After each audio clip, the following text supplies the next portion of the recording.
Hello and welcome to this special road trip episode of the Chanter Rant podcast. I'm Josh, and not with me because he's actually interviewing a couple of friends of the show in this episode is Andy Fusco. This is an explicit show, so I will give you 5 seconds to listen to something else. That's 5, 4, 3, 2, 1. Fuck. Listeners can review the show on iTunes. You can send us emails and voicemails to be played on air. Like us on Facebook, Instagram, Twitter, and Snapchat. Check out the Chanter Rant store at chanterrant.com. And, of course, this episode, like all episodes, is brought to you by our patrons. You can become a patron for $5 a month at patreon.com/chanterrant. Support the show and share with your friends. On this episode, Andy's on a road trip with a couple of friends of the show, Mr. Andrew Douglas of the Piper's Dojo, and our good friend from a couple episodes ago, Mr. Kegan Sheehan, where they talk about bands using higher-level players in competition, the most beloved and hated association members, and what makes a good student body for a clinic. So enjoy this episode, and we look forward to seeing you next week. All right, so welcome to CRCRC, Chanter Rant Cunts Riding in Cars. We call it the CRCRC. So we are officially done with the New Jersey Police Tuning Clinic, right? Sure. And we were riding in the car, of course, with Kegan, friend of the show. Hello. Fan favorite. I think the sorry to interrupt your intro. I think That's okay. We're used to it. Kegan episode is my favorite episode of the show. Of all time, really? I actually think that's true. Why is that? I just think it was really entertaining with a mixture of like actual pipe band chat. That's only because Kegan was there, and Yeah, well, and more importantly, I've known Kegan for a long time, so part of me is really excited that the world is like getting to know him and his personality. And he was all embarrassed, like the moments where he was like shouting over the mic. Well, I was just going to ask him that. Episode? I was going to ask him that. Like, so But Kegan, dude- what did you actually think of your episode? I thought I was extremely obnoxious. But It's a lovable kind of obnoxious. it's probably kind of like, just like, you know, you don't always like the person you see in the mirror sort of thing. And when you hear yourself recorded and, you know, you get to listen back, you kind of realize like, wow, is that who I really am? Maybe I am just that obnoxious. So I'm coming to terms with it. Would you feel like it's worthy to blame that on the alcohol at all, or was that normal for you? I generally don't like to make excuses, but if I were to make an excuse in this case, I would definitely say the several glasses of Bushmills before and during the episode. Nope, straight. I screwed it up. Yep. It's too late. Okay. That's We're right. in trouble now. You got to get back on the parkway now. Oh no, that's right. We get a couple extra minutes with Kegan because Andrew just took a wrong turn. I am not. I want to be clear. I am not overwhelmed, but it is not like my specific driving comfort zone. It's also hard to like be on a podcast and navigate. Like I don't want people to think I'm some sort of like wimp. Notice Kegan, he hasn't quieted down though. He's not actually concentrating on the road that much. Yeah. In true Douglas fashion, which is actually remarkable. We had the clinic today. Let's just say let's just say Definitely this. not. No, 2 days. 2 days. It's really needed 2 days, but your brevity was amazing. Yeah. It was like 50-50 talking and maybe a little more. But I did like the style of the more often breakouts. That I think worked well. Broke it up. And it kept the guys awake, I think, because they were losing it after lunch. I think for sure. They lost their lunch? They were like sleeping. I saw some of those guys like. I was really sleepy after lunch too. Like, Yeah. because the pepperoni was excellent, Absolutely was. right? But then I was like, all right, I want to try this margarita pizza or whatever, and it was unreal. It was so good. Yeah, so I had 2 more full slices because it was just really, really tasty. Yeah, Like the basil. The basil Yeah. was so good. So good. I do want to say one of the things I was excited for was New Jersey and or New York bagels. And then once they said they were having pizza, I was thinking, oh shit, pizza down here is amazing as well. Yeah. And it turns out it's true. Yeah, I mean, and it probably wasn't anything particularly special, but it's still like It's pretty quality pizza, to good. be fair. Yeah, Like, it's good. better than the pizza I generally get around here. There's one place around here that's got a specialty pizza. You know what that I like really about New Jersey too? Is you get an amazing, nice, greasy slice of pizza, and there's nobody freaking dabbing it with their napkin to get the grease off. In Jersey. No, they're just going for it. Yeah, like Absolutely. you know, they're real men and presumably women as well. Oh, yeah. There were no women there today. I noticed that. Like You noticed I that? did notice that. Yeah. That's pretty rare. I mean, there's usually several. Absolutely zero. Do they, state police, didn't they tell us they have no women in their band? Yes. No, they have like 1 or 2 women. Oh, they do? Like But they played tenor, I think, so they wouldn't have been in a piping. Right. I think they weren't there last night either, right? So it was interesting. That I did notice that. And what else did you notice, Kegan? What was it you said it to us earlier? Oh, the bod heeds. Yeah. Yeah, lots of bod heeds. Never seen so many bald heads in my life. It was like a skinhead convention. Yeah. It was pretty interesting at one point. I was like, plus we're in this like totally bizarre, like Royal Albert's Palace, which is like I don't know if it's like an Indian cultural center or like they do a lot of like banquets and events there, particularly like Indian folks. And there was actually like some kind of wedding reception or something happening next to us today.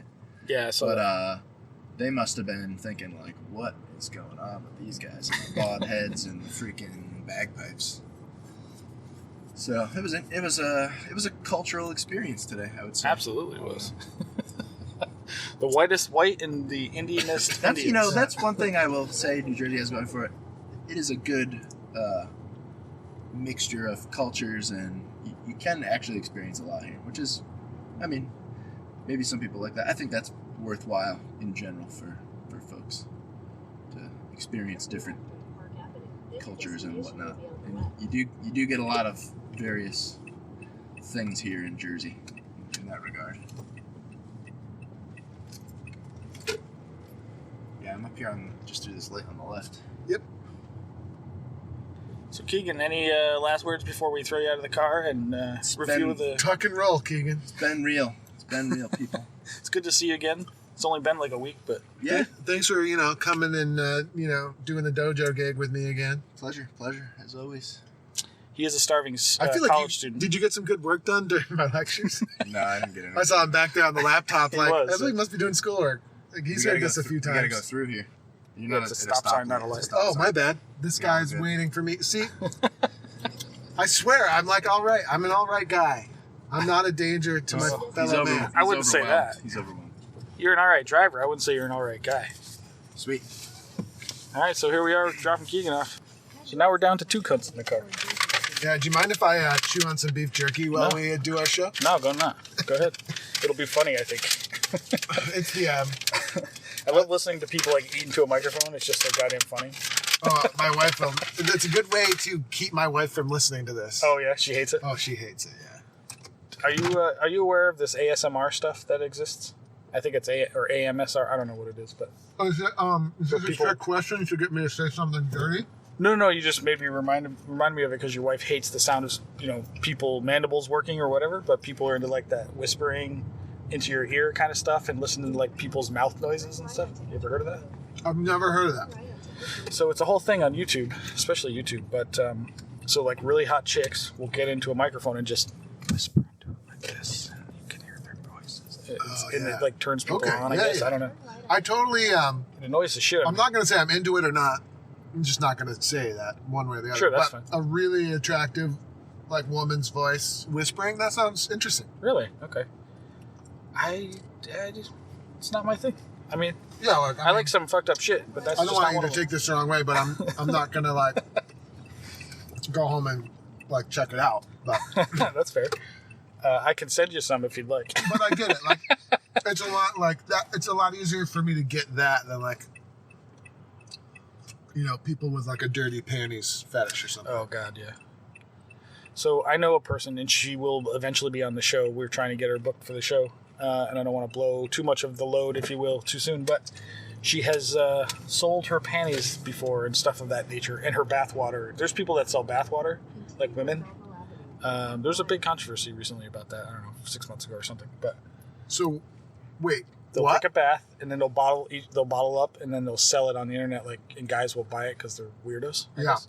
And you could buy women's panties. You can buy, I don't know, used shoes. I guess I don't know, socks. It's Whatever. like weightlifters who will buy like breast milk because because it's got so much good stuff in it, and they'll like mix Really? it into their protein shakes and stuff. Yeah, I have not heard of that one. it takes I mean, it to it- a whole new level, right? But that's not like for like a sexual fetish. That's just them fucking being crazy about working out, Yes, being yoked. but it's like it has a similar degree of like gross. Oh, for sure. For me, it's like Yeah, breast milk is not... that's another thing. You can find that in Pornhub.com or whatever. Breast milk videos where women are, like, squirting it. We're out of my depth. I don't know why we're talking about this, but these are the holes we go down sometimes, people. Especially when we don't have a plan. No plan. No plan in place, but that's okay. So, bagpiping related, let's do a quick review of the clinic. Okay. How do you think it went overall? I was super stoked. Why is that? Great, like, and every now and then you teach a workshop to like a group of people that's used to working together in a disciplined scenario. Mm-hmm. And I'm not a disciplinarian at all. Nope. But everybody listens to what you say. They don't talk back. They're not adversarial, and they just like try what you say. Yep. That was actually remarkable. I don't know what I expected, but I didn't expect them to be so that. I don't know how to describe it. And the interesting thing is, if you just, I don't want to sound like a real jerk, but if you just be quiet for a second and try what I'm telling you. Yeah.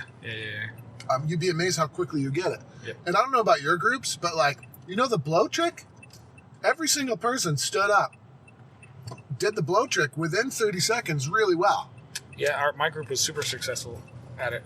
There's maybe one guy who was pretty new that struggled a little bit.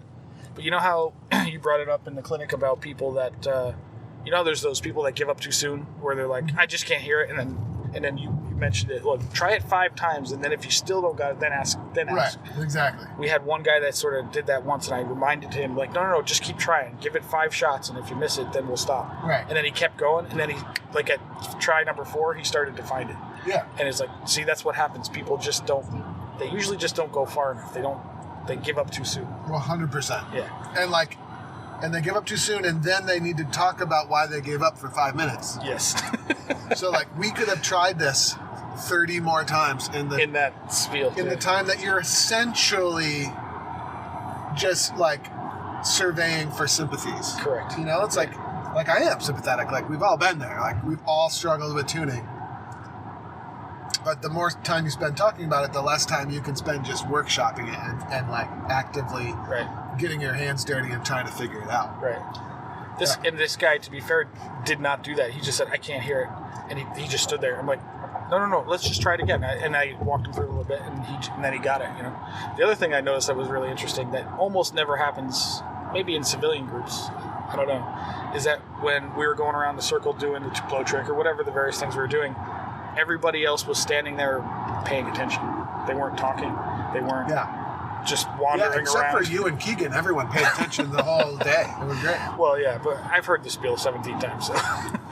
Although I get something out of it every time. There's always that. I do like the meat grinder idea, and I do believe I'm going to bring that. I've heard it. You referenced that twice, and I'm going to bring that back to the local group for sure. Mm-hmm. I think that's a great idea. Maybe we'll get into that a little bit later. But so, any other thoughts about the clinic overall? That was fabulous. Chris, I was just going to say. It was unbelievable. So he talked to me after our actual tuning clinic in Albany. Did we do a show after that? No, we did not. We were talking about it and never did. We never did. We got lazy. But we were talking at the Dinosaur Barbecue after the tuning clinic in Albany, and he was like, I want you to take this to my guys. Yep. And I was like, well, I'm definitely interested, but basically, this is what it's going to cost you to do it. And it's not cheap because, for a couple of reasons. Number one is, I need several guys. I need to hire several guys to be able to handle the breakouts. And we all need to be there. So it's not just me going down to teach a workshop. Right, yeah. It's actually 3 guys. So it's a little bit pricey. Plus, especially in New Jersey, like from a business perspective, I have to be careful not to compete with myself. Does that make sense? Yeah. So I can't have too many tuning clinics going on in the Northeast, because then when I do my own tuning clinic, I won't be able to get enough people to come out, right? That's true. Do you think spacing them out time-wise is enough to make a difference, or is it still to a year. Well, it's definitely handy. Like, it's definitely a much easier sell that we did this basically the opposite time of year. So, so it ended up working out great. But I was like basically, this is how high you're going to have to jump if you actually want to do this. And like a couple months later, Chris is like, yep, we got 30 guys. Here's all the, here's everything you'll need. Like, we got all the finances sorted out. This and this and this is going to happen. And we got the facilities. And, how many hotel rooms do I need to buy? And I was like, oh. All right. I mean, like, it's all done and I just show up? Exactly right. Yeah. How great is that? Because, and that is the type of work we have to do for our own clinic. Correct. Yeah. So he just did it. Figured it out and did it, no problem. Do you have any idea of the business model on his side? Did he charge his people? Or? I have no idea, and it's awesome. Yeah. I think, doesn't matter, right? I think people paid X number of dollars to go there. Oh, they did? Whether it was them or maybe their band. Their department or something. But maybe the band had enough budget to send a few guys from the different bands. And I'm not quite sure, though. Yeah. But it doesn't matter. They met your requirements, and what do you care? Right, right? exactly. Yeah. Yes. So, yeah. Yeah, and it was cool. Yeah. Anybody else who's interested, we should do it. We should do it. With what I just said in mind. Yeah. Do you think, because we've had some, and I'm not going to say anything specific about this, but we've had some interest in a faraway place from the Northeast. Somebody who brought this up to right. you. I remember this. So. Yeah. Is something like that far away? His initials are BBB. It might be. Yeah. So, and we talked about that. Yeah. And so that kind of that one's tricky because a lot is on my plate to try and figure out how to work that. Right. So in his case, if he really wants to do it, being like Chris and just you set everything up. This is our price. Make it happen. And it gets really weird. One of the reasons the tuning clinic in Albany works so well is that it's in my backyard and I don't have to, fly somewhere for $550 round trip.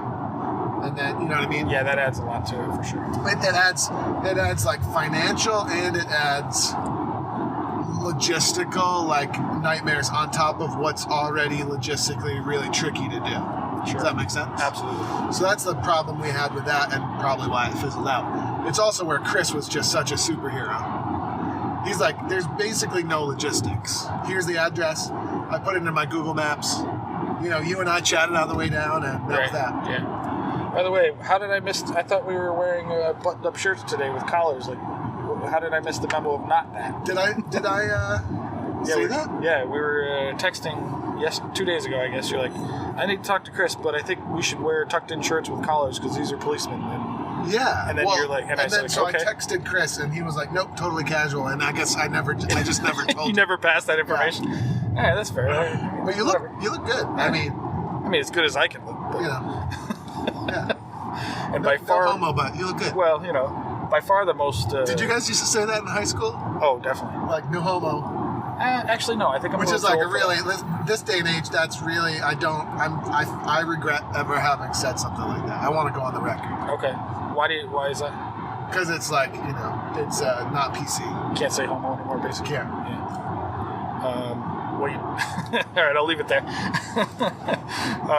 Normally, I would go after you on that and just try to back you into a corner. But I'm what do you mean? I don't know. I would just say something horribly offensive and make you uncomfortable.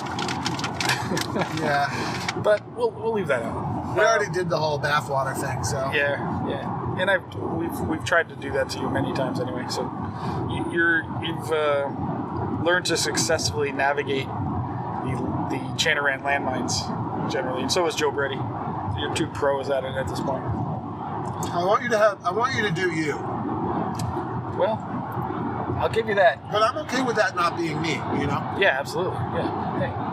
I remember, I don't know, a year ago or so, and I don't know if I've ever told the story, but when you wanted to bring me on to do more work at the dojo, and we were doing the Chanter Rant thing and all this stuff, and I remember having a conversation with you about, the things we do at Chanter Rant is very risque, obviously on purpose. Is this, you foresee a conflict? Is this going to become a problem at some point? Right. No, you do you. As long as you don't fuck me over, what do I care? As long as you never as long as you never get as bad as Josh, it's probably all right. Yeah, I have to toe a little bit of a line there, I suppose. But Well, when Josh was threatening terrorism, I definitely winced. I want to be clear, you know, like, oh god. it was a little nerve-wracking at times, yeah. You know. I mean, our demographics do overlap. You think so? Yeah, we have a lot of wholesome people at the dojo, but we also have, as you would expect, like a lot of like dirty old dudes that love like, oh, that's for sure, being raunchy and like doing that, and also want to get good at the pipes. Right. So for me, like, you know, for now it all works. For now it works. We'll see what you come up with. I remember there's two students of the dojo who, let me see, how do I want to tell the story? One of them is a listener to the show, the other one isn't, but somehow heard, the one that isn't a listener to the show is an older, very wholesome person, heard about what we, the fail of the week concept that we have. And she asked this other student, they're in a band together, like, what's this fail of the week thing? And what's this Chanter Rant thing?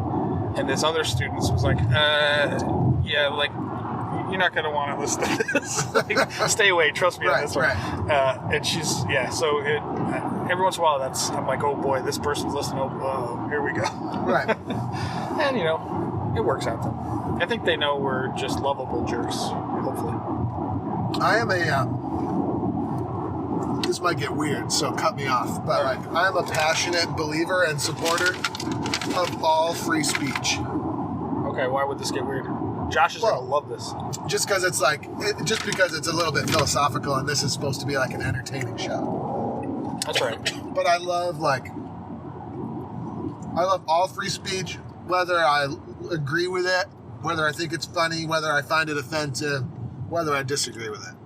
The fact that you can like go on the internet and say whatever you want in our country is like the best thing ever. So, like, to any degree, so, like, I don't know, I'm just using this as an example, but white supremacy, hate speech, blah, blah, blah. I'm on 100. Now, I'm not going to listen to it because it's like not my thing. Right. Obviously. Or like, but like, it's 100%, I will 100% support it. I want the crazy people. Those are the people we need to do more of it. You think so? In my opinion. Because they push I want all that. All the crazy stuff needs to get out there. So people can see how crazy it is. Like crazy stuff like calibrating drone reads, that kind of thing? Exactly, right. Or like playing D-throw starting on the beat. Oh my god. Tell the story of I'm the not resistance. Retell the story resistance of, because we've never told it on the show. You just told it today, I think. Wasn't it today, or was that dinner last night? I forget now. It was at dinner last night. So like, my official stance on the timing of a D-throw or a Terluith, right? Yep. Is that there are two like possible ways to play that movement musically. Let's just go with a Terluith, right? Sure. There are two possible ways to play it musically. One, which is the mainstream way, is to do what? Fill us in, Andy. The mainstream way? Right. Like it's the E grace note on the beat. E grace note on the beat, otherwise known as the third step of the movement, aligns with the beat. Right. Right? Yep. But the other way to play it, which can be extremely musical, it also happens to be really handy when it comes to like trying to create unison in a group. Absolutely. Is to start the movement on the beat. Right. But of course, and that's the way we teach it at the dojo by default. Like the default way I would teach it is to start it on the beat, as opposed to the mainstream way. That's just the way I teach it. I think that's the better way to do it. But of course, like, the truth of the matter would be, if you put any sort of deep thought into it, the truth of the matter would be, if you actually want to be a great player, you need to have the ability to do it both ways. Right. If you have true control over the embellishment, it's not going to be a huge deal. Oh, crap. This is my exit. Andy, you're trying to kill us. I set him up, everybody. But we made it. We made it to the exit, and the rest of the way home I know. So is it one road all the way from here? Well, no, but 17 ends at 287. Oh, gotcha. So we're in good shape. So, like, the moral of the story really is we need to develop control over all the steps of the embellishment, and we need to be able to play them in any way that's, like, musically advantageous to us. Yeah. That's the moral of the story. But what happened in the past, especially in the early days, is people were hearing this stuff, and it makes sense that a Terralith should start on the beat, right? Sure. In a lot of situations, but not all. Right. I think in the majority of situations, it makes more sense to start it on the beat, or as much sense as it does to end it on the beat. Okay. So that's the way we teach it. Sure. So you'll go to a workshop and you'll sort of say these things, but people miss the point that, like, I'm not saying this is the only way to play the movement. So in the old days, they would go on the Bob Dunsire forums and stuff, and they would say, I went to a workshop with Andrew Douglas, and he said, you're all jerks, and we should actually be starting these movements on the beat. You know, explain yourselves, you jerks. Stuff like that. Yeah. And then, yeah. I think that was one of the first times I got banned from the Bob Dunsire. Well, because, like, and the reason is not that I was going on trash talking, I don't think. Although, I wouldn't want to dig it up and find out what I actually said. Yeah, you were more fiery back then, I think. Oh, yeah. A little less big political. time. A little less, like, well, and I'm smart. I'm far from diplomatic still, so. But it was even worse. But so I dread to know what I actually said. But, you know, my memory of the situation was I was just on there trying to explain myself. Right. But because I was like, because I was on the forums and kind of referencing my own company that, like, flagged their rules about not being able to promote your own business on the forums. That was like a big no-no for a while. Right. So I think that was one of the first times I got banned. I think the second time I got ultra banned was because I made fun of them for having that rule. Oh, really? Yeah, I got in a lot of trouble for that. Well, a lot of trouble meaning just permanently banned, or? Well, and like people who, mentors of, at least one significant mentor of mine was like, I heard you did this thing, and I just can't believe you would do such a thing. And anyway. Do you think it was? You know, I agree. It wasn't the greatest thing. So I, you know. Do you think you're the most misunderstood pipe bander of all time? I think it comes with, like, you know, I'm definitely a natural agitator. Is that on purpose, or is it just your nature? I think at times it's on purpose, and at times I just can't help it. You mean like you want to poke the bear kind of thing? Yeah. Okay. But like for me, poking the bear is it is like a necessary part of what I'm trying to do. Right. Yeah. Which is like I want to kind of shake up the tree a little bit, so that like we can discard some preconceived notions that aren't right. Mm-hmm. But like, unfortunately, you know, there are people who have done things a certain way for a long time that are a little bit sensitive and take that sort of thing personally. The establishment, if you will. Sure, but whatever. I mean, and what I'm getting better at as I get older is not being so adversarial in how, like, I'm getting my ideas out there. Okay. You know, there was probably a time where I was like, if you want to use Teflon tape, you're just crazy. Right. But, like, that's not, I could care less, really, at the end of the day, right? That's not really the point. Okay? Yeah, absolutely. Well, what's the... Like, the truth is, if Teflon tape is helping you get your bagpipes perfectly efficient every time you play, then go for it. It doesn't matter to me. So I've softened on some of my edges, I think. Okay. But not the important ones. But coming back to the question of being misunderstood, you'll have to ask around. It's like reading Rainbow. Like, don't take my word for it. Go read a book, you know? Right, yeah. Like, I think most people who actually take the time to carefully consider what I have to say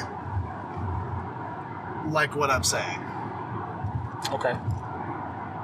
Now, I don't necessarily contend that more than maybe 49% of people like my personality and my approach. So yeah, that's like a separate conversation. That's a pick'em right there. Do you think? I get the impression many people don't get your sarcasm as well either. Yeah, sarcasm is like a.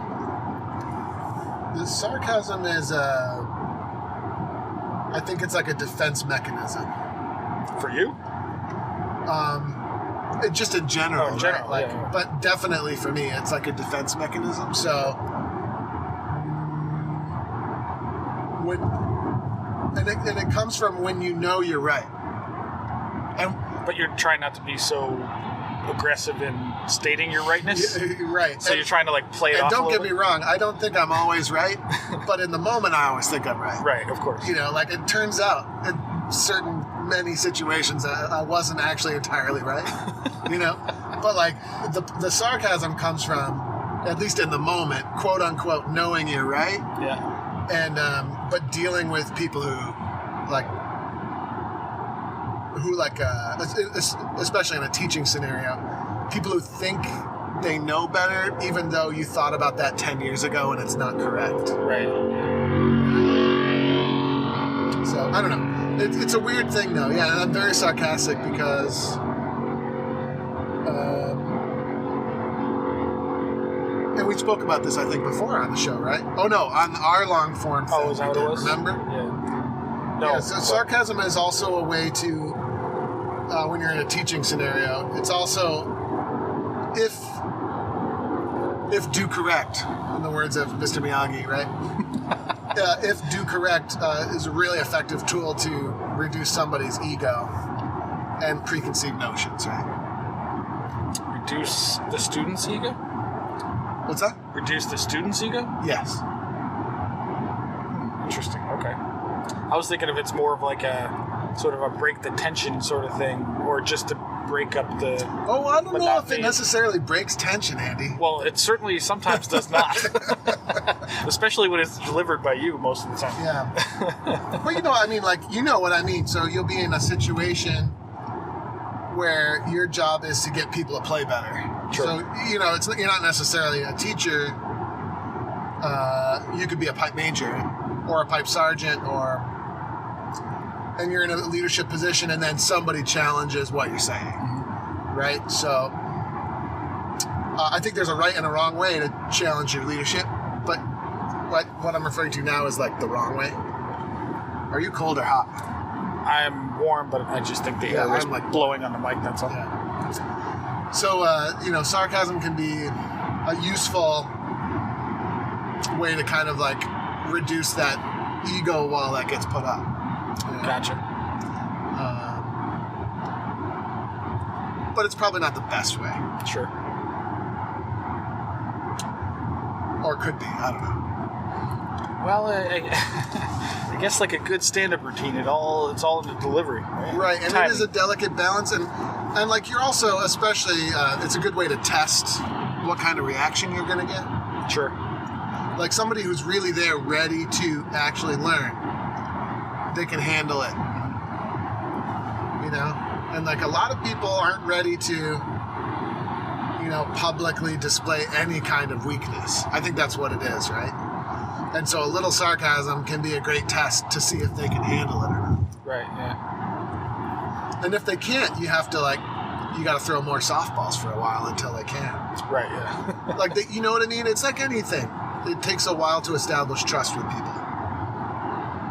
So is it like a sales technique in the sense that, like, when you're delivering information, like today, for example, you're just trying to get people to say yes, yes, yes, and then they, without even realizing they're saying yes, and then they start to come along on that journey with you? Right, exactly. And like, if you've studied with me for a long time, it's way easier for me to teach you a new idea because because you have trust in me that I figured it out. It's the same way, like, if you have a favorite band, like a favorite rock band, you're gonna love their new album no matter what because you trust their musical judgment already, right? But if you don't already love the band, the new album, it might take 10 listens before you, like, quote unquote get it. Yeah. Before you're willing to like it. The newest Tool album, great example. Because I like Tool, but I'm not like a mega Tool guy. Yep. So it took me like 3 or 4 tries before I was like, okay, this is actually wicked awesome. Yeah, absolutely. At first I was like, I yeah, I don't know if I like this, you know? Yeah. But teaching's the same way. Like here I am at my dojo thing. It's like, I don't know if what Andrew's saying is right. We kind of have that problem in our 7:30 a.m. class because... But aren't those people... Most of your 7:30 are people that have been around for a while. That's the point. So when someone shows up that's new, it's harder to... It takes them longer to like really get in the mix because I'm already in the mode with the vast majority of people that I don't need to like start from square one and like, you know, go through all of the basic sort of trust fall exercises again. Right. So they kind of happen 1 or 2 a day. You know, they're like, oh yeah, that makes sense. And then, so that class, like, it maybe takes 2 or 3 weeks before you're totally bought in. Right, yeah. And that's a big thing, right? So if you have a bagpipe teacher, if they've helped you achieve a ton of success, the next lesson you go to, you're not going to question what they're telling you. Right, yeah, exactly. No, I noticed, well, I mean, obviously I would notice this, but the dojo's been getting quite an influx of new students lately, probably due to a couple promotional things that have happened recently. And one of them I wanted you to talk about was the planner. Okay. And it's also great because this is a great opportunity to give Josh some credit because he loves credit. Yeah. So you developed this, basically, it's like a music journal. Like I've used music journals in the past, basically to keep track of your practice and your all that kind of stuff. But like, what is different about this one, or what's more bagpipey about this than your average sort of journal? So it's definitely just basically, it's modeled off from a planner that I used on and off over the past year or two. For music or for? For kind of like business entrepreneurial, like like organization type things. But it was like, that one was geared very much towards just like, you know, operating your business or like getting through like your business day. And so it would have you map out what your goals are.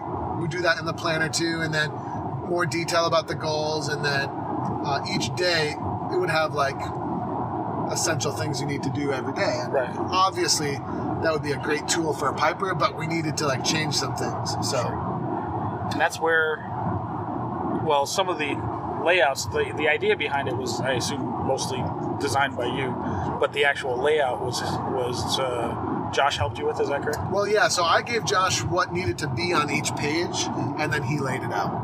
Right, because his skills are basically graphic design kind of stuff, right? Yeah. That's what it needed, right? Yeah, what is this? Is this like a Josh ad or what? I just want to be nice to the guy once in a while. I don't know. I'm going to call him a cunt in about 3 minutes, so... So essentially, you both, in a way, both myself and Josh have worked for you and done things for you. So it's almost like your dojo sponsors the Chanter Rant. I was wondering if this was the last segment. It's like dojo sponsors the Chanter Rant. So like we need to like, I feel like we really should clear the air on this. What do you mean? And like, you know, you remember the Bill Clinton thing, like, better not have sex with that woman. Yeah. Something like that. Uh-huh. I am not a sponsor of the Chanter Rant podcast. What do you mean? I want to be perfectly clear. You do. So like, you fund our drinking habits in some ways. Right. So you guys earn money when you successfully sign people up for the dojo. Right. Yes. So like, just like a regular marketing commercial. So it's not technically a sponsorship. But I'm not saying I'm not paying you money to do an ad read. Okay, so that's the difference? Yeah, you're promoting me out of your own free will. Oh. In hopes that somebody will... It's because I don't want to be officially associated with you people, right? Like, so it can't be on the record, is what you're saying? Well, I mean, it's definitely on the record because it's all out there on the internet. But. So whenever Josh and I get around to reading a new commercial for the dojo, which will never happen, hopefully we'll get to it eventually, but so we can't use the word sponsor. Is that what you're telling me? So, well, I mean, you do already, so that ship has sailed. But like, you know, well, for the people out there who are like, those Chanter Rant guys are crazy borderline terrorists. That's true. How could the dojo, my how could my boy Andrew actually like these guys? I don't. No, not at all. No, I just, I'm willing to partner with you to try and make more money. Improve business, yeah. Absolutely. And since we are the most listened to podcast, I think, technically. Well, I still haven't seen your numbers. I'd be happy to show them to you. In my new marketing program, which I told you about, which I'm not going to say anything about here, I'm definitely going to use that to try to draw up more marketing business. Your new marketing program. What is that? Where I do some test reads and then send that whole thing. And just try to say, hey, look, we can do a real read, and then once they agree, we'll change it into something horrible. Right. I love Bill Burr's terrible ad reads on his podcasts. Oh, he's the best. I like anything like that. I used to listen to Howard Stern all the time, obviously, and he would do stuff like that. He'd start a read, and then something would get screwed up, and he'd just start yelling about something in the middle of the read and stuff like that. It's just so fun. Oh, it's great. Yeah. And what's funny about it is people don't, including the people paying for the ads, they don't realize how great that is. To actually be a part of what makes the show good. Yeah, the culture in a way, or whatever. To actually be part of the comedy is so much better for your brand than getting your totally canned ad read read on the air. Right, absolutely. For people to associate something being really funny with your brand is way more important than them knowing that there's a promo code for $5 off their toothbrush, I can give you two great examples of that. One, you listen to Joe Rogan, right? Or you're aware of him at least? Oh, yeah. So, the first 7 minutes of his podcast is him just reading ads, right? Yeah. And he just reads them. There's nothing. I skip past that every goddamn time. And he knows it, and he doesn't care. He doesn't care, right? He makes enough that it doesn't matter. Because he gets 1 million listeners per episode. Right, so it doesn't really matter. But I would think his ad company would care whether people are skipping past that. But either way. But the other example of that for me is the Big Rab Show. He goes through these sections of reading ads, and then I just skip by him. So how does that help? I imagine other people do. I don't know for sure. Maybe they don't. Right. But if he was insert it just randomly like we do, and then I let Josh just riffs on him and just says stupid shit. It becomes part of the comedy, and then people have to listen to the ad. And that's why we don't. I wouldn't do that. I wouldn't give you money to read about my product on the air. Right. That's why I believe in an affiliate partnership model instead. Sure. Yeah. I want, and you guys are. It's great. Obviously you are, but even Josh, he's Josh actually uses my product. He can actually intelligently talk about it. He actually, presumably, at least to a degree, believes it's a good thing for his listeners to be involved in. So now he can give me an actually worthwhile referral. Right, exactly. To a wide audience of crazy, super dirty men and shockingly many women as well. Yeah, that's the other thing that blows my mind. How many Your women listenership blows my mind. Blows on a regular basis. Because you are the most chauvinist, ultra sexist show I've ever heard in my life. It's remarkable. Yeah. I don't understand it. Exactly. And especially we get enough even older women that don't have time for that shenanigans. Young people, okay, I get it a little bit, but we have not gotten any female hate mail ever. About being a chauvinist pig or whatever. And I say horrible shit. It's amazing, not isn't once. it? That's the sort of thing, and I don't really want to talk about this very much at all, but that's the sort of thing that makes me really question the whole PC thing. Yeah, it makes me think that's way overdone. Yeah, big time. That's my personal belief, is that a lot of these really hot button issues are way overcooked. Absolutely. But let's not go any further into it because I hope you don't care about my politics, and I don't care what you think about. I mean, I know your politics, and I just don't talk about it. But. Yeah, but it's but I have my opinions, but I also don't care that much about anybody else's. Yeah. Well, do your thing, man. Free speech, baby. One thing I will say about that won't go down the political road. Here's one last political thing I want to say. Okay. If you put your literature and stick it in my door, I promise I won't vote for you.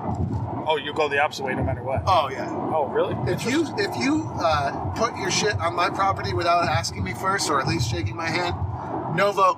What about if it's in the mail? That's okay. Mailbox, perfectly fine. That's where that sort of thing should go. Okay. Right? That way I can sort it on the walk back from the mailbox and throw it out in the appropriate receptacle before it makes it into my house. Yeah. But like that annoys me more than anything. And they all have, because we're doing local elections soon, so a lot of it's been going on. Sure, yeah. And it's always the same, like, pre-written, handwritten note that says, "Sorry, we missed you." Sorry. Yeah. Maybe my wife will vote for you, but I won't. So going back a step, Which is a shame, because maybe we have similar political beliefs and I should be supporting you, but you stuck your literature in my door. Is that offensive? Like, Yeah. they went on your property, that kind of thing? Yeah. I suppose. I would care less about that, but I don't really care about any of that. But to go back to it's ironic because I send a lot of email that people probably don't want in their inbox. That's probably true. But like, and I expect people to just get over that. So maybe I'm a hypocrite. I won't be the first one.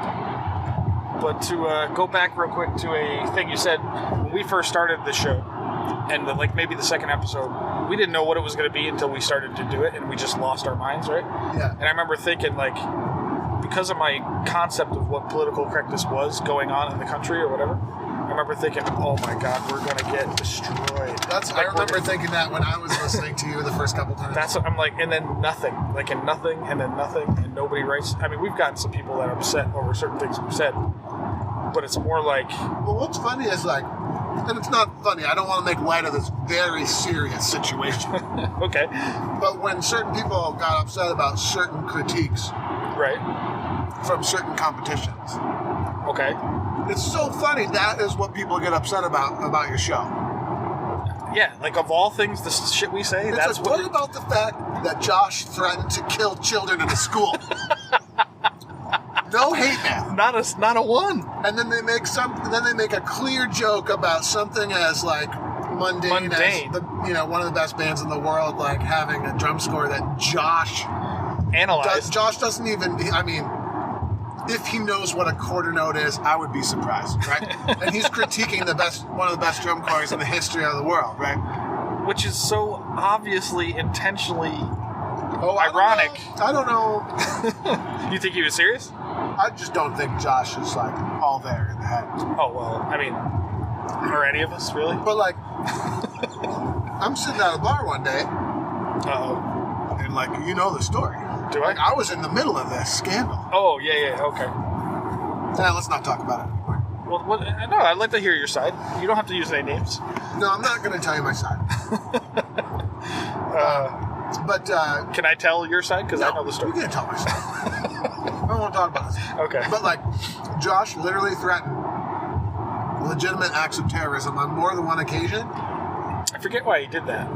Yeah, was that the first The controversy? reason you forget is because you're both obliterated. Oh, was it? Okay. Yeah. I thought was that the first big controversy? That one? Well, I don't know. What? Maybe it was controversial, but the major scandals are such minor issues. Yeah, that's what's funny. The thing that draws people's attention is dumb stuff. Nobody knows this yet, but I am now in trouble for things I said last week with some people. I don't know how far we want to go down that road, but it's essentially. I'm in the middle of that scandal, Joe. You're in that one too, a little bit, but a different version of it. But so I've gotten quite a few text messages from people not happy about my opinion on that. The Stone Mountain thing. The Stone Mountain thing, yeah. And essentially, I was just repeating things I heard, but they were upset that I repeated things I heard, essentially. Right. But, hey, we all have our opinions, and I don't know. We're going to get deeper into that soon. But I think, here's what I actually do think. I think that a lot of people are vocally upset about it is a lot better than what usually has happened. Which is nobody talks about. Nobody talks about it and buries our head. Nobody talks about the fact that they don't want to do this shit anymore because all of the different issues pertaining to this particular issue are... This is great radio. People have no idea what we're talking about. But I don't want to talk about this on the air because I'm already in a lot of trouble. Wow. Lots of riveting stuff going on while these idiots talk in the car, but I just wanted to interject real quick to talk about the Piper's Dojo. If you're looking to do a little better on your piping, you can always put your money where your mouth is and check out Piper's Dojo. We do have options for a $1 premium test drive, which gives you access to all sorts of amazing courses from world-class instructors, and you can support the show by using our link. chanterant.com/suckless. That's chanterant.com/suckless. See if Doogie really knows what he's talking about for just $1. Now back to the show. When we did the live stream last weekend, there were our usual sort of super fans that were on the live stream, and they were like blown away. They're like, "Wait, this kind of shit is an issue? Like, why?" But it is. They know nothing about it. Like, it doesn't. Not that it doesn't happen where they are. They just their system is so different. They don't care. I think and what we are discovering in actually like attempting to vocalize how shitty we feel about this. Right. What we're discovering is not that people are breaking the rules, but that the rules don't make actual sense and are actually like really kind of hurting the feeling you should get when you go to a pipe band competition. Right. Exactly. So the Stonehill, let's use a Stonehill example, right? Stonehill? Or Stone Mountain. Oh, okay. Sorry, excuse me. Stone Mountain. The Stone Mountain example would be that's a place people travel really long distances to go to. Yes. But it's also really late in the season, and all the other seasons have wrapped up. So like, it's very easy to do something along the lines of, "Oh, we got 2 weeks or 4 weeks or whatever the rule is.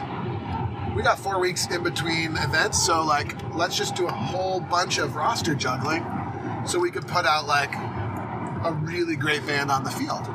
Now that is 100% technically legal. Right. But is it the right rule?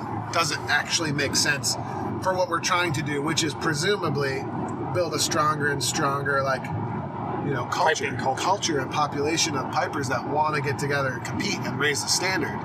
Like, is that rule actually like healthy and productive? That is the great thing. I think that is a great discussion that needs to be had. I agree. Yeah. Because, if that's legal, I think there's like issues with it. Like, want to do a thought experiment with me? Sure. All right. Let's pretend I'm going to go to a faraway Euspba event in October with my band. Okay.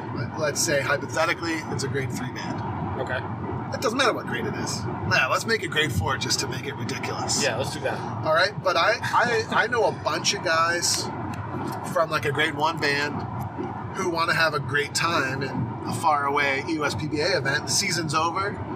It's not against the rules. Like, everything's above board. My band, let's say I got enough money. I want to fly 10 of these guys over. Add them to my roster perfectly legally. I want to bring 10 of them over. So we'll essentially have, the top-notch, essentially grade 2 pipe corps perfectly legally playing in grade 4 at this event. And that would be 100% legal. Correct. All I would have to have is the money, and I can make that happen. Because you're assuming the band's going to pay for these guys to come over. No, this is a 100% hypothetical. Well, you say you need to have the money to do what? Right, yeah, I'm going to fly them all over. Oh, okay. That's what I mean. I have the money to do it. I'm going to fly them all over. Now we're going to play at this thing. We're going to get, drunk together. We're going to have the greatest time. And even better, we're just going to get straight first across the board.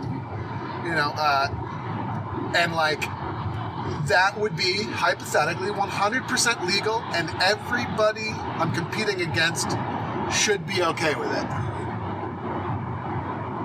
Is that a question? I mean, it's just kind of a thought experiment. Like, how does that resonate? Let me ask you a question. Sorry, I got a little bit of beef jerky going on. And let me just add one more thing, which is this is more and more possible to do, and more frequently happening. Okay.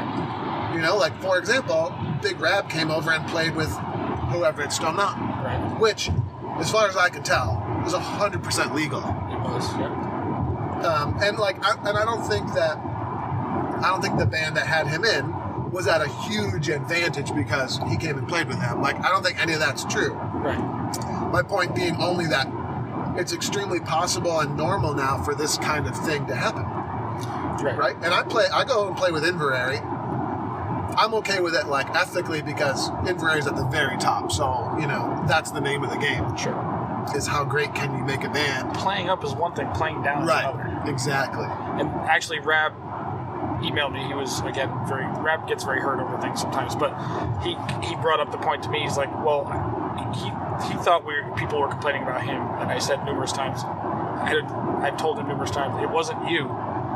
It was other things, but he said, well, you guys went over to Ireland to play with a band. Why is that any different? I'm like, first of all, we're not grade 1 players helping another band be great. We're just, and plus we were finishing more or less last all the time. So like, who would complain when there's nothing? Right. There's no problem there.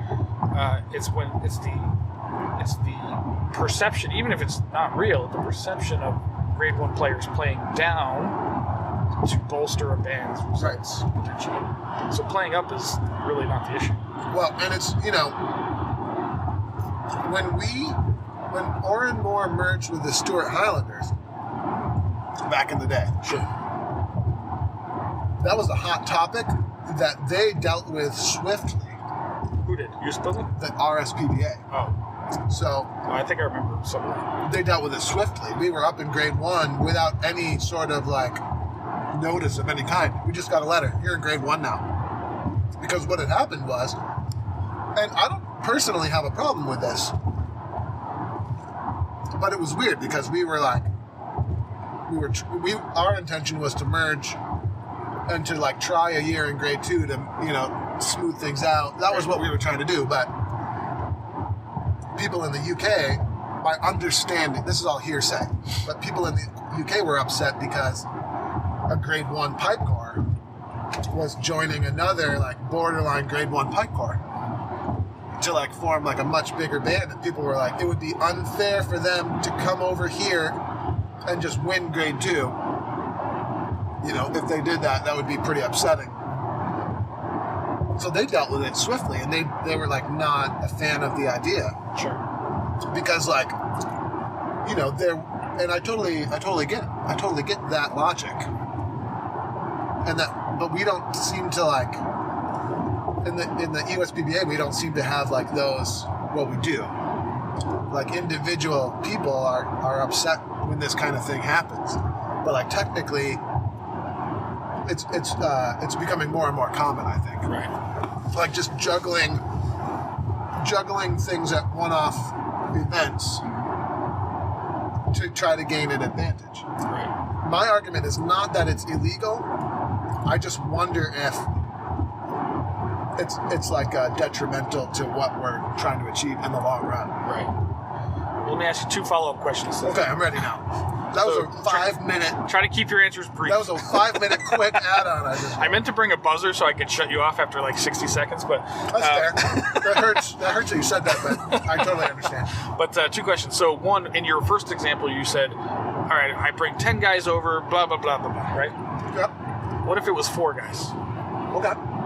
Does that change your answer? So in my hypothetical, I'm bringing over a grade 4 band. I have the money, and it's legal for me to bring over 4 top-notch grade 1 pipers and add them to my band. Let's say you're my rival, and you don't have the resources or the connections to be able to do that. How does that make you feel? Especially if you traveled a long way. Absolutely. And let's add this to the hypothetical. Let's pretend you have actually beaten me the majority of the year so far. Right. Just to kind of spice it up, right? I got you. Yeah. So we've been battling it out throughout the year. You've been getting the upper hand. At the end of the year, I decided to just add 4 grade 1 guys.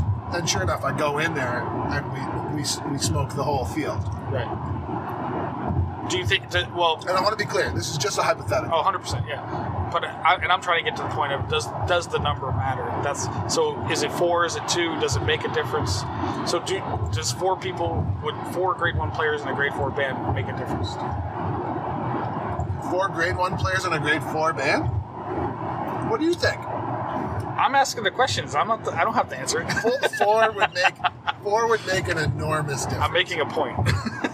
So what if it was 2? A huge difference. 2 would make a difference. Okay. What if it was like 2 pipers and 2 drummers maybe, or something like that? In a grade 4 band, it would make a huge difference. What about a grade 3 band? Slightly less than huge, but big difference. Okay. Yeah. And that's what I'm getting at. Does the number matter? Like, 10 is not, like, unreasonable, probably. Nobody's bringing that many. But If the number matters, then where do you draw the line? yeah, exactly. Where does that line get drawn? And so I guess that's a big question, right? And then, so my other follow-up question to that was, shoot, if it wasn't. Here's another thing I I don't think. remember now. I'll think of it. Let's pretend you could play. Let's take a guy like myself, for example. I play with Inverary, and then I'm registered as an instructor for my home band. And that's how I legally play with two bands. Okay. I personally believe it's good for any band to have as many as one piping instructor, one drumming instructor, and one midsection instructor on the field with the band. I think that's a good thing. Okay. So, like, right now I play with Inverary and I play with my home band, CRC. Right. I mean, Let's say a rule came out. What's that? Chanter Rant cuts? I can't. I'm not going to. No. Sorry. But let's say a new rule came out that I had to pick only one band to play with, and 0 other things were even remotely legal. Okay. What band would I pick to play with? What do I think you would do? Well, it doesn't matter. And I'm not going to tell you. Oh, you're not? No. But like, whatever band you come up with is probably the band you should be playing with. You know what I mean? I don't follow your... Like, Say that again? you know, so the rule is the rule, right? Sure. So, like, hypothetically, if every event I played at was 32 days apart or whatever, or let's call it 30 days apart, technically I could play in 12 different bands during the year, and that would be legal. Right. Something like that, right? Sure. Like, and I don't know the exact rule, and it's different from association to association or whatever. Sure. Yeah. But on the assumption you could play 12 events all perfectly spaced 30 days apart, you could play with 12 different bands throughout the course of the year. I don't think that's, like, probably the best thing. It's probably not what was intended. The spirit of the law was... Right, the spirit of the rule is not that, I don't think. Probably. And like, I have anecdotal support, like, I have anecdotal evidence for that, which is when I see other bands doing that kind of juggling, and that gives them an advantage over our band, that makes me feel really crappy and like, kind of angry. Right. Especially, like, in situations where it would, it gives them a clear advantage. And that's happened to us a couple times. I'm not saying anything was done illegally, like that. All that has sort of been, like, cleared out to my satisfaction. Sure. But, like, it definitely still feels crappy, right? Like, as a person who's trying to, put together a good band and go out and compete and, like, represent. So, so if I'm going to play with 12 bands throughout the year, like, if you had to pick one band and you could only play in one band, what band would that be? And, like, that's probably the band that you should commit to. Right. And you should go all in with that group for a variety of, like, reasons that would benefit our culture. Yeah. Right? That makes sense. Is our culture here in this part of the world struggling or not struggling? I think it's, like, in my opinion, like, we're struggling. Okay. Like, we're not at the same standard as the rest of the world. And part of it is that we're all trying, and, like, legally able to in some cases, like, pull one over on our competition. Like we're able to pull a technicality to give ourselves an advantage and stuff. And it's weird. And I think it's toxic. So the UK doesn't do that? They don't have... I don't know. I mean, I don't know either. I'm curious. And again, it's just an opinion, and I think that other opinions are really good. I think the opinion that the existing rule is good is an opinion that could probably be well argued by someone who believes in that. But that's just like, and it's just a feeling that I get. So what do you think the solution would be? Where I'm leaning with right now is I think that you should commit to a band for an entire year. 12-month calendar season, one chick. Yeah. You can be on one. And I roster. don't know the exact technicalities, but you get one band per year, and once you've registered, that's it. Now, granted, I still believe in the instructor rule, so those would still be exceptions to that rule. I see. Okay. But like one band per year, and then I think there would be 2 exceptions I can think of to that rule, which would be exception 1 would be if you physically moved your address to some other place, send in a copy of your freaking library card, and then that would make it legal for you to, switch a roster to like a different local band. Okay. And then the other one would be if your band officially disbanded. Oh, okay. You could then enroll with on another band's roster. You think the pipe band world is crazy enough where if you had the rule where you moved your address, so you could change a band, that people would like find a way to cheat that? Oh yeah, big time. Like I really do think. Would they bother though? Is that too much? I really do think you should send in a picture of like some sort of proof of address. Because totally, man. There's totally there's always going to be, and I actually find that kind of like funny and campy and kind of like that's a goofy part of our crazy hobby is like there are so many people crazy enough to do that. Yeah. Dude, one of my get a fake ID so they look like they moved, so they could like switch bands. But and I think there should still be a necessary buffer period. So sure. Yeah. So if you do move, it should be at least 30 days before you can show up with your new band. Right. So that but do you have to be holding a newspaper with that day listed? Right. Exactly. Dude, one of my favorite movies of all time. You ever see the movie Digstown? No, I've never seen that. Oh my god, it's a Louis Gossett Jr. movie with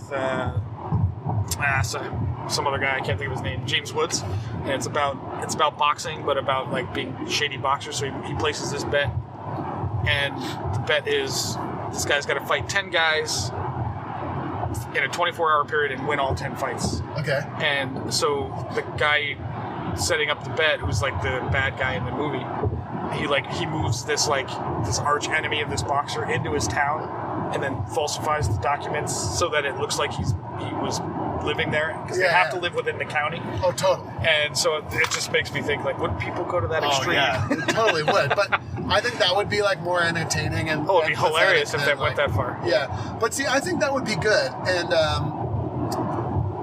I don't think it's too extreme, right? Like make a 1-year commitment to whatever group you're going to play in, and if that group ends up not working out for you, or you get cut and that makes you mad or whatever, it's not the end of the world, right? Like you could still re-enroll the following year with a different group. Yeah, it's no big deal. And but then what that will, and I think what that'll help us do is it'll help us just make it really easy to monitor rosters, right?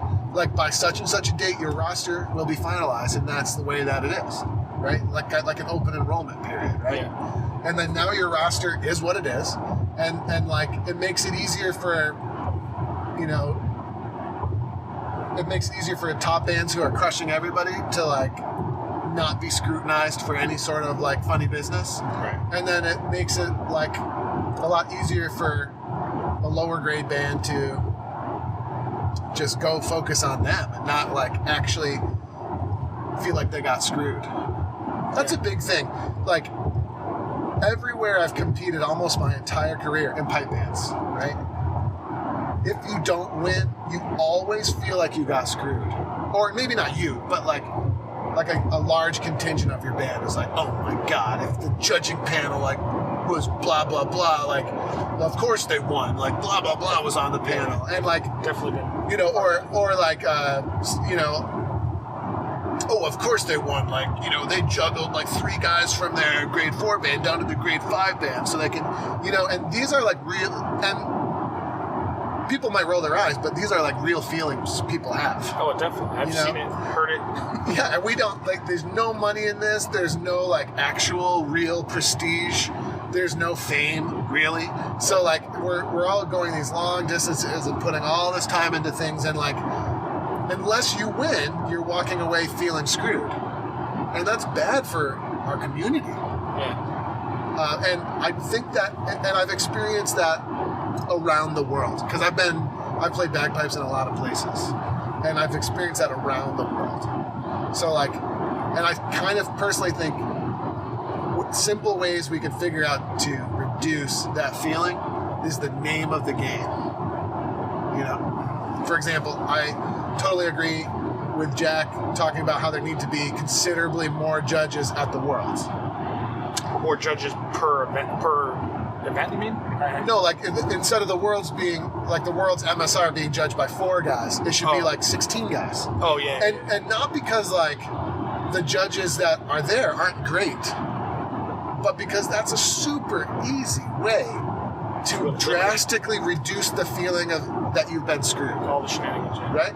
If you get 2/3 or 3/3 and an eighth, it's really easy to feel like the guy who gave you eighth screwed you. Yeah. The reality is he probably didn't. That's probably what he thought you were. And there was no screwing going on at all. But like now let's just multiply that by 4. So now we got, what would we get? 12 thirds and 4 eighths. That's a big difference, right? Like now there's 4 judges who are in agreement that you were eighth. So now it's like, you know, now it's hard to argue against. But it's way harder to like argue against, which is good. That's what we need. We need to stop feeling like we got screwed. So that we can more quickly and like focus in a focused way, go back to the drawing board and try and increase our standard. What do you think? Why would they not do that? It's not like they're paying their judges. It doesn't cost them anything, right? They're asking for their money back and shit. I don't know, and I don't want to speculate. And but I'm actually a big like. We'd assume it's a money thing. I want to go on the record that I'm actually a pretty big fan of the RSPBA, and I think overall they do a great job. And I don't want to believe, for example, like there's a lot of stuff going around about what an evil empire it is right now. There's like all that going around, and I don't want to believe it because I really think they do a great job. I always feel logistics of what they pull off is absolutely amazing. There's no doubt. Oh yeah, and like I've never been to an RSPBA event where I didn't feel like it was super well run and it was a really good experience. Other than like getting bad results, which is, you know, only up to the judges and has nothing to do with the RSPBA. Like that always makes me feel bad because I'm a human. Well, I mean, it could be up to the RSPBA if you added 12 more judges, then that eliminates that completely out of the whatever. Yeah, that's what I mean. Like why not just do that and then they're like the kings. And I'm pretty sure a band like I don't know, let's pretend Oran Moore was still a band. Yeah. We would have gladly paid way more entry fee money for 16 judges. Right. You know what I mean? Like, I guarantee you the grade 1 bands would happily pay themselves for a way bigger panel. Yeah, that makes sense to me. I don't know why. Is it just because it takes so long to make any changes? What? I don't know. I mean, I don't know, and I don't want to speculate. Yeah. Because that makes me like, I don't know. I don't like all the people taking the pot shots at the RSPBA to me is like, I don't know. I get it. You're frustrated and you don't know what to do about it. Right. Yeah. And it's tricky. Yeah. It's tricky and it means a lot to a lot of people. So. Well, I imagine at this point, people are losing their minds over this conversation. What do you mean? Oh, people are gonna. People are asleep, man. We'll get hate mail over this. I guarantee. Why? Because this conversation set people off last week. So I feel like, I don't think our positions are not adversarial here. I don't think so. But people take things the wrong way sometimes, very easily. What would be so bad about committing to a band for a full year? Like, what's the counter argument? The counter argument is the people the haves, if you will, who can work the system, won't be able to work the system. But they're not going to word it that way, but they're going to have a problem. Right? I know you. That's a bit of an extreme opinion, but isn't that really what the issue is? That, like you're saying, the people that could afford to bring people in to work the system and win the gang and have the glory or whatever glory it is to win Stone Mountain at fucking grade 4 or whatever it is. But doesn't that... Do you think... I would assume they would have an issue with that if they can work the system to their advantage the way it is now. I don't know. I mean, I'm speculating. I don't know. You don't want to say it? Like I said, I agree. I think people will be making, in my perfect utopia, there's definitely people out there making the fake IDs so they can switch bands. Well, that's true too. So there's still a way to do it. It's just slightly harder. So yeah, absolutely. Oh my god. Oh, pipe bands. Oh, it's so amazing, isn't it? It really is. How did we get into this? I don't know. I promised I wasn't going to talk about it. Well, I don't mean the conversation. I mean pipe bands in general. How the hell did we get into this shit? My dad played pipes, you know? Like he went on like a 10-year hiatus. Was he sick of the nonsense too? No, I don't think so. He had a health concern that made it like difficult for him to play. But then like 10 years or so later, he was all kind of healed up. And you know, the kid we were older, so my dad got him back out. I was probably 7 years old or something. Oh, okay. And like he was playing the pipes, and I thought it was just like the coolest thing ever. So that's how I ended up getting into it. Well, and then you made your life in. Yeah, well, I mean, and then my dad knew a guy named Jim Clough, famous upstate New York pipe major. And Jim Clough knew Donald. So, like, in a very short period of time, I was taking lessons with Donald, who just happened to be, like, one of the best bagpipe instructors, in my opinion, worldwide, but certainly, like, in the U.S. For sure, yeah. And then Donald was not one of those guys that wanted to keep his students, like, you know, boxed into, like, only his way. So he was super encouraging for me to study with Jim McGilvery and Jack Lee. He had Angus and Alistair and his father Norman out to all the Invermark schools, and, you know, suddenly you're in it. Yeah. You know? That's a remarkable trait of his, actually. It's so hard. I mean, I've definitely struggled with this, at least in my younger years, about letting people go. Like, being that encouraging. Yeah, to, and I like, mean, now Donald and I are really different types of people, and we're really different types of teachers, you know, and we enjoy very different, like, aspects of piping. Right. Some of them are the same, but, like, we're also extremely different. And, like, I love Donald. He's, like, for that reason. Like, he's not upset about that. And I've had some teachers who were upset about that. Like, that I wasn't, like, as into P-Rock as they wanted me to be when I was 16 or whatever. Like, it just, I wasn't totally dialed in yet.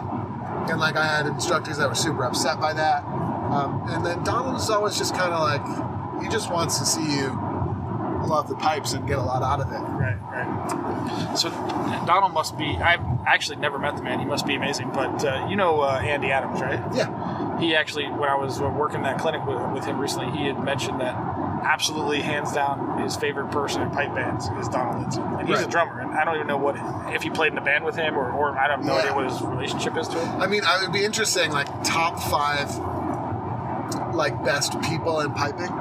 Best people or your like favorite just people? favorite people, like, Okay. like, and if you surveyed everyone on the, you know, let's say in the Euspba, I bet you, I would be willing to place money that Donald would win. You think so? Yeah, In the USPB? it would be actually a really fun thing to figure out how to do. Like, do a poll, like, who are your five favorite, and you think you would get the number, like, put them in order, and you think you would get the most number 1 spots? I think Donald would be number 1. I would be number 2. No, I'm just kidding. You mean if it was the most hated I'm not people? just boring. I could be funny. If you did the most hated people, you would definitely be on that list. God, I would definitely be number 1. Which I think I like about myself, but I'm not sure. I cry myself. We all want to be loved. So, and then I think number 2 would be Joe McGonigal. I can see that. I'm pretty sure number 2 would be Joe. I'm trying to think if there are other, like, really strong contenders. In Euspba specifically? Yeah.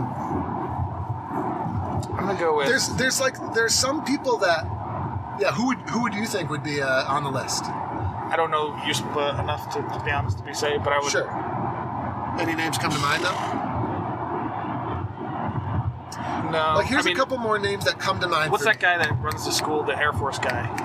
Everybody loves him. Oh, Sandy Jones? Sandy Jones. He would definitely be on that list. I don't personally know Sandy, like, very well. I've only met him maybe a couple times. I met him, like, once. But everybody I know from the South I wouldn't loves be surprised. That he would probably be on there. Yeah. Another person, a couple people that are maybe more fringe, but, like, I definitely think should be on there would be, like, Nancy Tunnicliffe, Chuck Murdoch.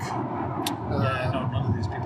But they're a little bit more fringy, right? Like they're just quietly so cool. Okay. You know?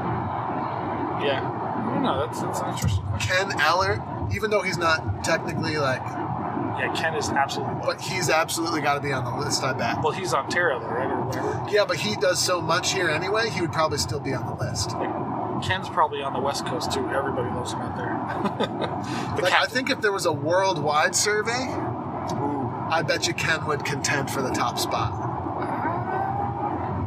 Everyone in the piping world. What do you think about that?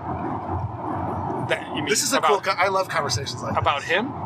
Like, or just what do you think about my thought that he might be number one? Oh, number one. He's definitely on the list. The most favoritist person in the pipe band world if you did a worldwide survey. I don't think he'd be number one. I think somebody just Who by would beat default, him? somebody Who would more, beat him, somebody though? more famous would beat him. Just Who would beat him? like if you're Stewart? if you're polling Stuart Little? Australia, I bet you they don't know him down there. You don't think they know him down there? Not like we do. All right.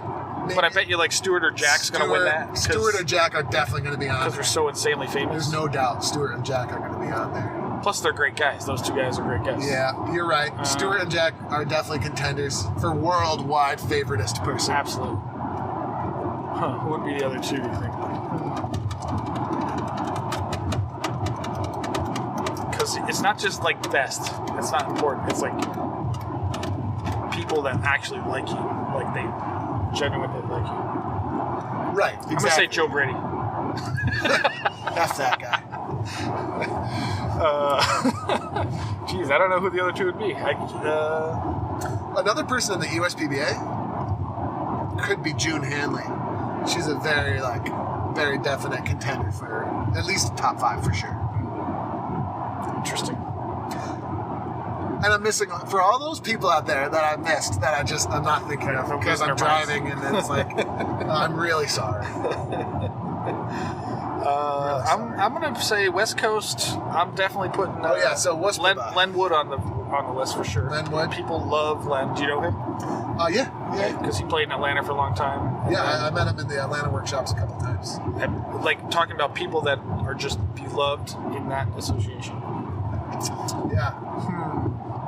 Betting Kevin Conquest just because he's so famous, and he's a super amazingly nice guy. And see, I don't know enough of them. But I love, like, Liza McAdams is one of my favorite people over there. She's really cool. Like Prince Charles, leading drummer kind of thing. Yeah. I personally really liked Bill Merriman. I never had, like, a bad experience with him, and I thought he was a cool guy. I don't know if he would win favorite. Maybe he would just because he's a legend. But I don't know. He would I know be enough more people on the that have notorious had. list. Yeah, he's had enough run-ins with people that I don't know if that he would win that, but. He's a great. I mean, Bill and I are kind of like maybe similar in a lot of ways, like aggressive and adversarial in our desire for piping to like move forward. Yeah, no, he had the right intentions. Just he came across wrong sometimes, but just like you, I suppose. I never come across wrong. Oh, interesting. I don't know who else it would be. That's a cool discussion. Maybe Charlie. What's his name? The guy from San Diego. Charlie. God, I'm drawing a blank. Somebody on the West Coast is going to give me shit for this. The guy that runs Cameron Highlanders, or did. He's been pipe major for like 100 years, and he's super nice. See, now you're making me looking bad by explaining all these things, and I don't know the name either. I'll think of it later, or I won't. I don't know which, but yeah, that's a great question. Maybe we should do a Piper's Dojo poll. Favoritist. And just email every band on the planet and have people do it just for the fun of it. See, that'll end up a biased poll, though. Well, how so? Because it's like, if the Piper's Dojo is asking. I don't mean to. Oh. You know, they have to say I'm a bit. I think people will go out of their way to just to spite you. Membership canceled. It certainly would. Maybe Carl Donnelly. He might be on the list. Don't. He's the nicest guy in the planet. Just don't. How much would that annoy you if Carl ended up on the list and you did? I would be really happy for him. I love him so much. Oh my god. Good discussion points, though. Yeah, that was fun. This is like definitely the worst Chanter Rant discussion of all time. Well, I guess we'll see when the hate mail comes in, but it's. I think it's been interesting. We got the controversy. We did some nice, heartwarming. Who are the best guys in pipe in? Do you want to do the worst guys? I do not want. All right, I didn't think so. Well, Chanter Rant's on the list for sure. You're on the list. Most hated. Well, I mean, like, yeah, you know, I'm super biased. Like, the whole favorite is people at the Euspba. Like, you know, I left out a lot of super popular people that I may or may not have a history with that would probably definitely be on the list. But I'm not going to admit it. Nope. Yeah. Nope. I have a couple questions. That's where being perceived as a jerk by many people comes in handy. Is when you need to be a jerk, no one really notices. They're true. Just like, oh, that makes total sense. Yeah, it's just par for the course. Right. You're always a jerk, so it just sort of blends in. Yeah, people assume you're a jerk. It gives you carte blanche to kind of do jerky things. I mean, I wonder. I've never seen it, but if Stuart gets like angry and yells at everybody, does it suddenly like, oh shit, we must have really fucked that up? Or I don't know if he ever does it, to be honest. But we were talking about this weekend, like. Teaching a workshop is so much different than running a band. Absolutely it is. When you run a band, it's so hard not to take... personally? Not to take everything personally. Yeah, like someone's late for practice. It's so hard not to get mad. Oh, I do all the time. And I take it very personally. Yeah. And it may or may not be like that person actually not being a good person. I would be willing to bet 90% of the time it's not, but I take everything personally. But it's hard not to take it personally, and then people didn't practice what you talked about last week. That's a whole other thing. It makes you so mad. And then, so like, it's really hard. And so Stuart definitely has, I would think, I'm putting words in his mouth, but I think he definitely has those just very normal frustrations with our band, like any other band would have. So if he's trying to get us to play, like, let's say, more proactively on the beat or something, and, we come back the next day and we're sluggish again, that's going to make him mad. And not just like, and not just mad for show. Like, I think he's probably actually going to feel mad about that. Yeah. It's really hard, man. I've been in that position before, so I know how hard it is. So you just gotta, when your pipe major gets mad, you just gotta try and get through it. Yeah. I've heard him express frustration 2 different times about being a pipe major.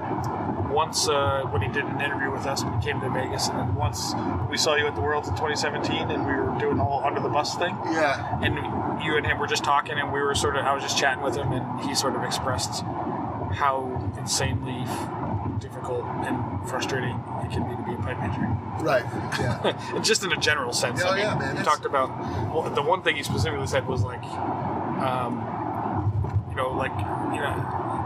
something as simple as like, I'm the last one out of the practice hall. Like, I gotta put the chairs back. I gotta make sure that the lights are off. That just the stupid stuff that even Stuart Little has to do.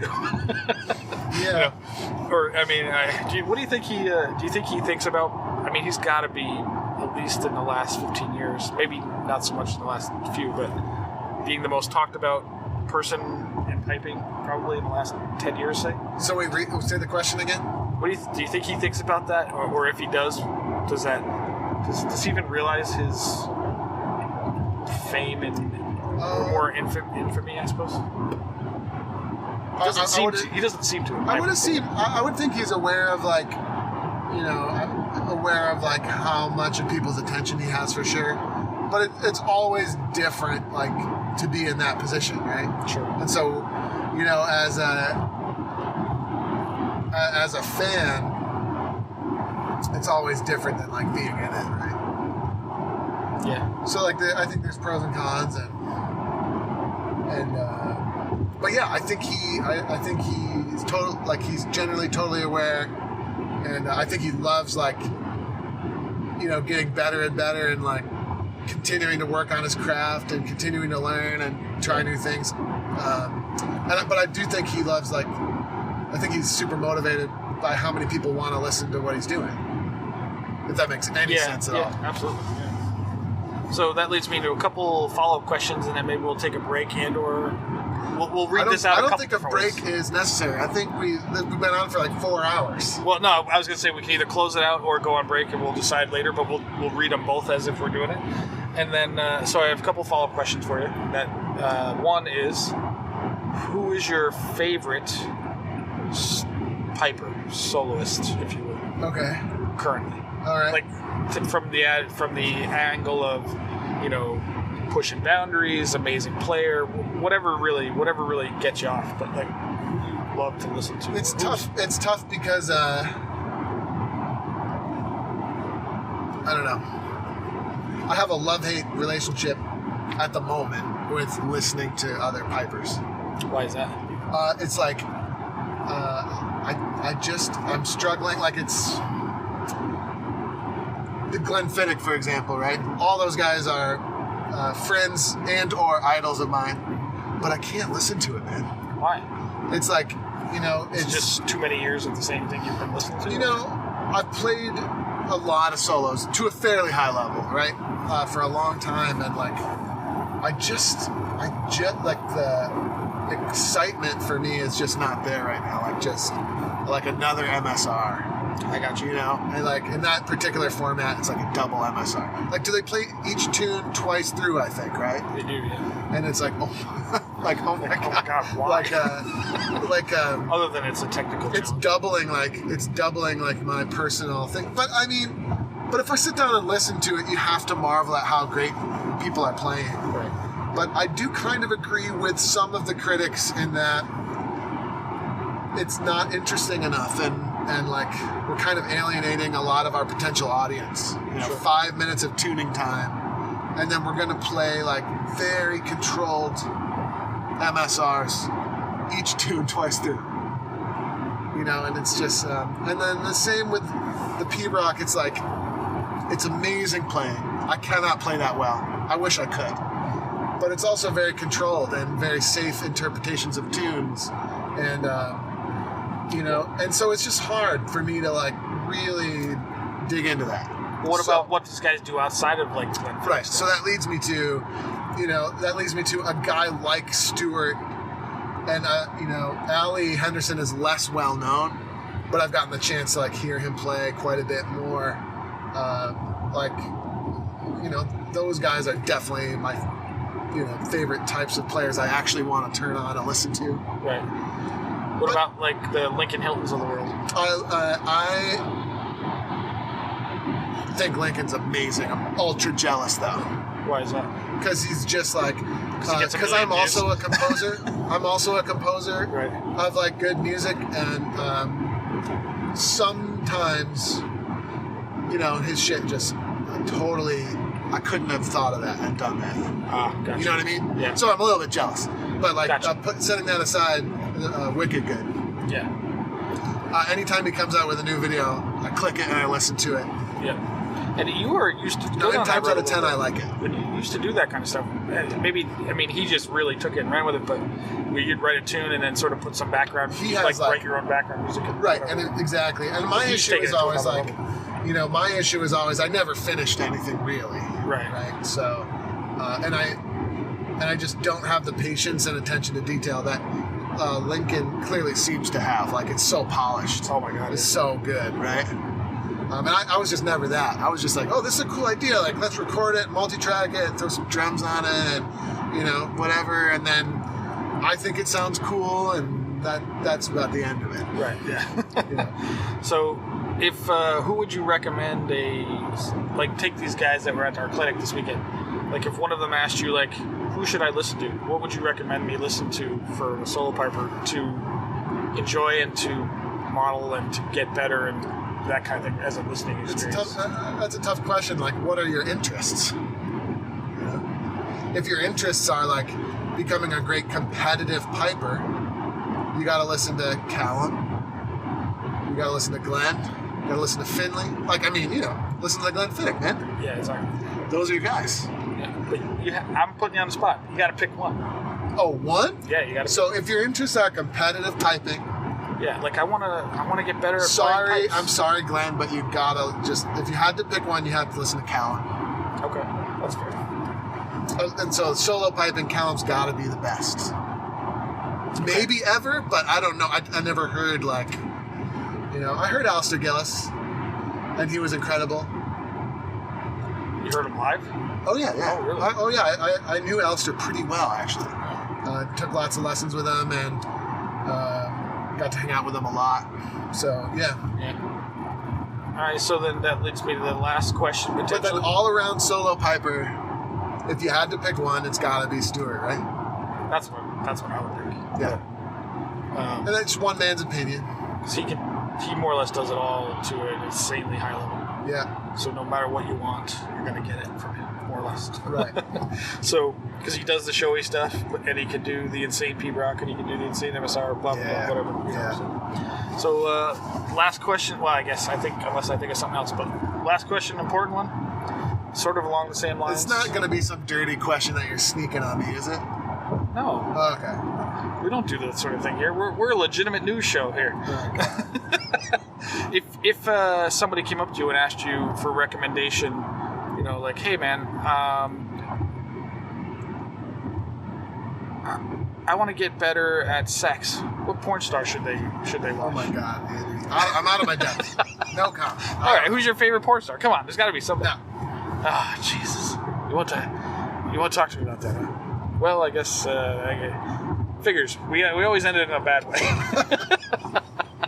Wouldn't be us if we did it legitimate stuff here. So, but any final thoughts? Yeah, I have a final question for you. Oh, okay. When are you gonna ditch the Chanter Rant and move to Albany and, like, you know, come back to your roots?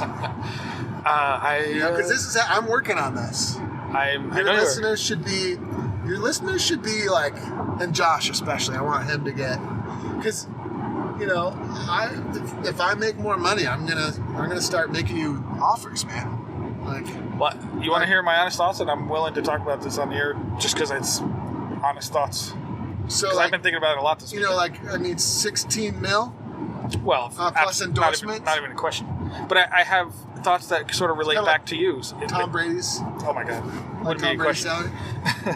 But here, a couple of things about that, which I find, which is interesting, and maybe it'll be interesting to hear your response to that. But I can't afford to bring you and Josh.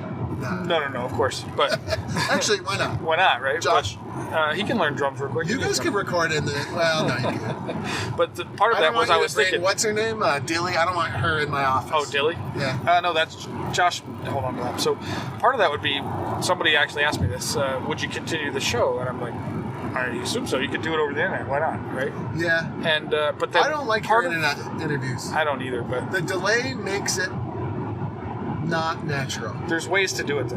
There's ways to cut it together so it seems more natural. And then you just get insanely high speed internet so they can have it. But, so part of that would be, like, part of my value, I think, to the dojo is sort of my perceived, I hate this word, but the influence being involved in Chanter Rant, that whole stuff, like what I bring to the dojo from being who we are, would that change by me being in New York versus Las Vegas? That's a legitimate concern of mine. Or does it not matter to you? Is my value to you purely as a teacher and the program that you want to start? Or is there more to it than that? I think your influence is nice, but, you know. It's just something I worry about. It's in my head, like, well, I wouldn't have that same. Without Josh, I wouldn't have, like, him and I are a thing. You know what I mean? Yeah. We have this thing, whatever that thing is. I want to break you guys up so that Josh is forced to learn how to play a grip. Well, there you go. Then there's the downside. Can we move this shop to anywhere other than Albany? Jesus Christ. Oh, man. You know what? I don't want you to find my wife a job in Vegas. You know what I mean? Well, it doesn't have to be Vegas, but that's usually what I tell people. You know. Oh my God. Joe Brady asked me every day, basically, like, please move to Carolina. Where are they? North Carolina. Oh, I've heard of that. Please, he asks Andrew. Me all the time. He begged me all the time. Please, Andrew, move to North Carolina. He'll find your wife a job. It's not actually true. I'm actually lying. Oh, he hasn't asked you? Because I'm sure. He said I'd be welcome, but he's never asked me. Oh, okay. He would love it. No one wants to invite this like controversial magnet into their town. Joe is very smart and savvy and political, and he does not want to draw attention to his band in a negative way. I wonder what he would do if you. Well, I'm curious. Like, would he want you? I mean, obviously he'd want you as a player, but would you draw too much potential controversy to his band, especially with your thoughts on the association stuff? It's interesting. And that is a topic for another podcast. Absolutely. And with that, folks, I think Josh is going to put something on the end of this. I don't know what, but Josh, you can display your final thoughts, and I just feel like it's possible to have fun, without doing something too crazy at the end, at my expense. Oh no, Josh, I don't think he's going to do that. Josh, just think of my children. He's gonna do the bumpers, the intro and the outro on this. So. Yeah, just think of my children when you do the outro, Josh. That's all I'm asking. Don't worry, I'll edit it, so I'll have final approval of whatever he says. But and by the way, this beef jerky has been really good. It's really good. It's actually good. It's sweet and spicy, and it hasn't processed yet, so you're not gassing up the car yet. So that's good. Right. But where are we at? How far are we? Oh, shit, I better call my mother and let her know where I am so we can. She can pick me up. Yeah, probably about half hour away. Okay, so that's us signing out. Two cunts in a car ranting about coffee or something. I don't know. Right, CRCRC. All right, we're out. Later. Well, that was a fantastic road trip episode. Let us know if you like this format. As you know, pipe band people, we travel a lot, and it's a good opportunity to kind of get into some of the deeper conversations around what's going on in the pipe band world. As always, I would thank our guests, Mr. Andrew Douglas, Mr. Kegan Sheehan, and Mr. Andy Fusco for rocking the mic on his own this time. And we will see you all next week for episode 91. Fusco, play us out.